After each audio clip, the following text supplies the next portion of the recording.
ദൈവമേ, അങ്ങെന്നെ അനുഗ്രഹിച്ച് എൻ്റെ അതിരുകൾ വിസ്തൃതമാക്കണമേ.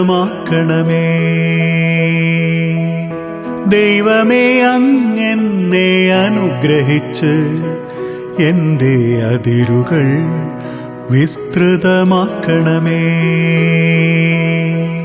അങ്ങയുടെ കരം എന്നോടുകൂടെ ആയിരിക്കുകയും വിപത്തുകളിൽ എന്നെ കാത്തുകൊള്ളുകയും ചെയ്യണമേ.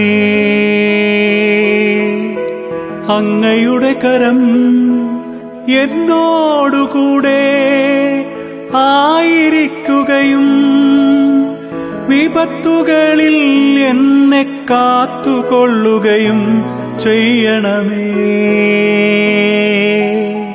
വിപത്തുകളിൽ എന്നെ കാത്തുകൊള്ളുകയും ചെയ്യണമേ.